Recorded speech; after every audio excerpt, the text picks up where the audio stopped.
audiophile chifi brands are finally making good wireless earbuds? Let's take a look at the KZ Xtra and shortly compare it to the Moondrop Golden Ages 1979. Namaste, we're DHRME. Desis have remastered earbuds. That's us. Okay. Oh yeah. Let's take a look at the build quality, Ron, and you can walk us through what we're seeing. So I must say, it's like this kind of transparent, open thing that KZ has been doing for a while now. But this hinge is really it basically gets affected by gravity. The magnets ain't great for the hinge itself. But then once you open up the buds, you see a very nice IEM style thing, which is marred by these extra branding. So there's this LED disco that you guys are seeing that happens quite a lot. And the buds have that semi-transparent kind of IEM look. This is how they sit in the ear. And the controls are all touch, right? It's like you get single tap to play and pause. Oh, wow. Shit. Oh yeah, did we mention? We'll talk about that. They get loud. Wow. You get a double tap for track control, triple tap for performance mode and some extras. We'll come to that in a bit. And you can long press on the right to get your voice assistant. Yeah. Oh, the buds are not alive. So another good thing to mention is that there's no IP rating on these buds. So keep them away from dust and water. Yeah. But no official rating at least. Yeah, long pressing on the right activates your assistant. Long pressing on the left one switches ANC modes, which is the extra thing about these earbuds. We'll talk about that in a bit. There is a pairing button on the case that you can use to put these buds into pairing mode. Other than that, there is also multi-point on these, which is nice. You can connect it to two devices at once. You need to pause it on the first one and then play it on the second one, and it works reasonably. But you cannot see any kind of device list because there is no app. Very extra. So there's no app. You can also not pull connection. So if you're previously connected, you can't just select it from the Bluetooth device and then pull the connection. So that's good to know. What about battery life? So battery life is interesting, right? Because they are claiming a bunch. They're claiming 8 hours with ANC on and an unknown codec. So I'm guessing AAC or SBC. Yeah. We tested it with the best codec that these come with, and that is aptX adaptive. And we got 5 hours and 15 minutes with ANC on, which I think is par these days and maybe slightly above par. Right. But you don't get anything in this wonderful little box. No, you don't get a charging cable. You just get a couple of extra tips, which we'll come to in a little bit. That's it. That's the box. That's it. So Ron, what's your take on buds not including a cable in the box? I think it's fine. Me too. I don't give a crap. Actually, because we have a problem of plenty, I guess. Yeah, but I think most people also have a USB-C cable lying around somewhere. Yeah, even Apple people now have that. Yeah, true. Maybe you guys. Yeah. And I think just wrapping up the whole battery and charging situation, there is no wireless charging either on these buds. Yeah. That's not exactly an extra you get. Yeah. Comfort and fit. How do they fit in your ear? Let's have some of that ear shot again. Yeah. So I think these are, I don't know how, but these are probably one of the most secure buds in your ear that you can imagine, which is a shame that they're not IP certified. It would have been perfect for working out. But yeah, they really stay in, and if you ever used KZ style buds, you'll know. Like all the wireless earbuds we've reviewed from KZ have always had this kind of secure fit. Yep. They also have this thing that holds on to your concha, and the tips are very nice and pliable, so they really get stuck in there. Very, very secure fit, probably one of the most. And also, to be very honest, pretty comfortable. Yeah. So, of course, you might feel the heat because it's sealed quite well, but I thought it was comfortable for longer periods of time. You get some pretty deep insertion with these buds. Yeah. But yeah, comfortable. And I think good to mention, you get 3 sizes of silicone tips in the box. That's it. Yeah. I think default worked fine for me. Default worked fine for me as well. Yeah. Okay. What about ANC? The Xtra, the first ANC wireless buds from KZ. What did you think about these? Yeah, so I tested them and we slot our ANC from S down below, and we put these in at tier D. Yeah. Not great. Yeah. So yeah, they may have thrown it in as an extra, but if anything, guys, these are closer to a passive seal. So definitely nothing to write home about. Transparency mode, on the other hand, came in at tier B. Wow. So the amount of ambient noise that's let in is quite good. The voices sounded quite natural. The low end and the overall volume was still a bit suppressed though. And what I didn't like about the transparency mode is there was this crackling noise. Yeah? Yeah. Okay, yeah. So that was a bit of an annoyance. And like Rowan said, long pressing the left bud changes the ANC modes. Worked fine, yeah. Did it work fine for phone calls? Why don't you guys decide? Here are some popsicles, icicles, and test. And now we have the KZ Xtra noisy conditions with cars passing by. Pop, pop, popsicle, ice, ice, icicle, testing, 1, 2, 3. Hot, hot, hot together. Ice, ice, icicle.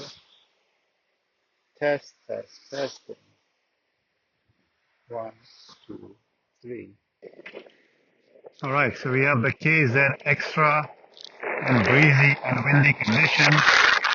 This is the wind speed in meters per second. Hot, hot, popsicle. Ice, ice, icicle. Test, test, testing.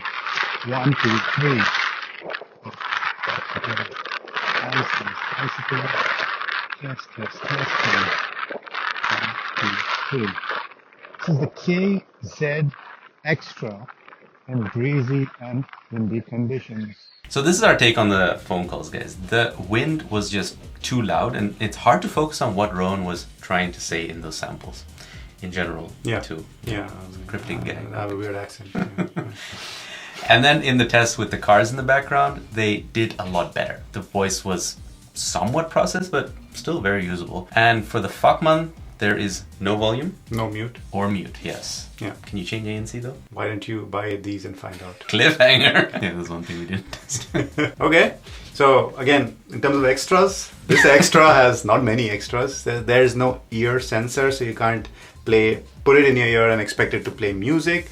There is no app, which is fine. Okay, you don't get customization, but you also don't get any firmware updates. That's very important. And knowing how frequently KZ releases products, you probably they'll forget about it by the time this review is out. There is single bud use is possible, so you can just use one bud on its own. It does have a low latency mode, so we haven't really tested it, but it seemed fine, like in normal use. And you can enable that mode from the buds themselves. From the buds as well, exactly. And of course, as we said, it has a multi-point feature, but there's no device list in the app because there is no app. And I think one more thing to mention is that you can actually turn the buds off without the case. Yeah. So if you just want to take the buds with you and leave the case somewhere, you can do that. Yeah. For example, workouts, but there's no IP rating. So anyway, you get that feature if you want. You gotta talk about the sound quality. Yeah.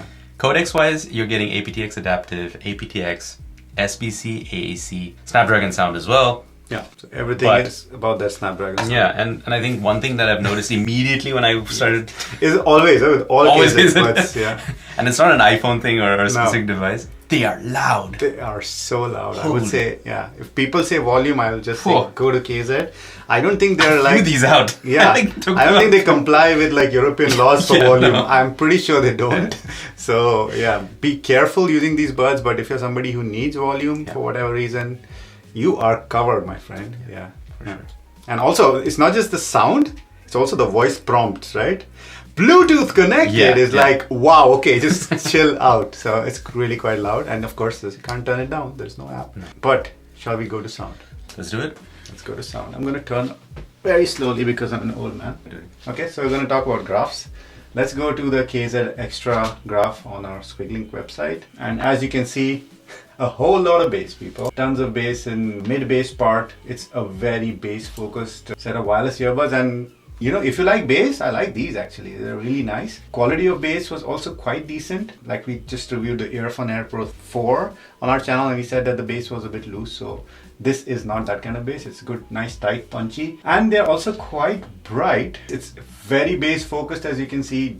Damn, that bass hits and kicks and it's deep and it's really good. Typical bass guitar sound, full and round. Rock and electronic music both work very well. Now sometimes on electronic sub bass I found that the definition was a bit lost, so it's really the sub bass region that is a bit less defined, but still pretty decent and punchy. The mids are a bit recessed, as you can expect from like a very U or V-shaped tuning. Timbre is fine. There is some slight low treble emphasis which makes vocals seem very slightly off, but other than that, there wasn't much trouble there. The treble is very interesting. It sounds ever so slightly unnatural, but never sibilant and always open. So overall, if you ask me how these buds sound, I would say they sound pretty good. And if you compare the buds without ANC. I thought that they sounded better without ANC, and you can kind of see why, because KZ is a new company when it comes to implementing ANC, and you can see, that the bass is a bit more inconsistent when you turn on the ANC. Also, there is more of like a recess in this 1.5K region when you turn on ANC. They sound better with ANC off, but also the ANC on, not bad. Yeah. So what you're saying is that the extra of ANC can better be turned off for better sound quality. Yeah. You're not missing much on the ANC. It just reduces your environmental noise a bit, and it's okay, I think, if you want that. So it's just an extra. All right. So should you get these? Well, before we get to that, let's talk about price. Because let's talk about it. KZ is known to cheapness. Yeah, low price. Low price, good sound. That's what they're known for. Yes, and that's what you're getting here. $65 without discount. Yeah, they told us like if your viewers want like a $10 discount, we can give you a code. So if you guys want it, let us know. I didn't bother, to be honest. We don't get into all that too much. But yeah, if you want one, maybe we can ask them for a code. But yeah, it's a good price, I think. Yeah. It's a good price. But to buy or not to buy. Yeah. So we are thinking about what do we compare these to. For example, we just reviewed the Earfun Air Pro 4, which are very good sounding earbuds, but they are more of an all-rounder, so they can do different things better, like ANC calls, other things. But their bass is a bit lacking, I would say, and their fit and the secureness isn't as good as the KZ. Overall, I think it's a better rounded product. Okay. But if you're looking at sound, another thing we thought of was this guy, from whom I can't get the plastic off because it's very me neither. So the Moondrop Golden Ages 1979, and we've reviewed this as well. Again, these two are kind of similar, I think. In the price wise, this is a bit more expensive, but you do get an app, you get LDAC, not aptX adaptive, and it's kind of the stem style bud, and yeah, there are some other things you get. But let's look at the sound, because again, I think most of you guys will be thinking about the sound. So let's go to the Moondrop Golden Ages, and you can see clearly this yellow line. It is very much, a flatter kind of sound. There is not much exaggerated bass here. And of course the Moondrop, the advantage is that it has like 3 different tunings. It has a monitor, it has a bass head. So there are many different tunings you can add to a Moondrop Golden Ages as compared to the KZ, where what you get is what you get. But still, any of those tunings, the bass is much bigger on the Xtra. So in a sense, they are similar, cheaper chifi brands with not great ANC, but the sound is very different. So I would say there is a clear choice between the two. Your bass head, I would clearly suggest the KZ. If you like the refined kind of treble and mids that the Moondrop offers, and a bit more flatter sound in general, I would say it would be the Moondrop. There is a $10 price difference, so you do get an app for that on the Moondrop, and the customization. But that's what we think is a clear choice. I don't think it's one or the other, but you are one like no other. Oh, smooth. You know what that means. Yes. Big thanks to our patrons and YouTube members at Tested Tier who support this channel and make it work. Yeah. And a special thanks to our Fuckman tier as well, especially Paula and Gamma Panda. Thank you guys very, very, very much. You've been extra cool, buds. And we've been DHRME. Dewey.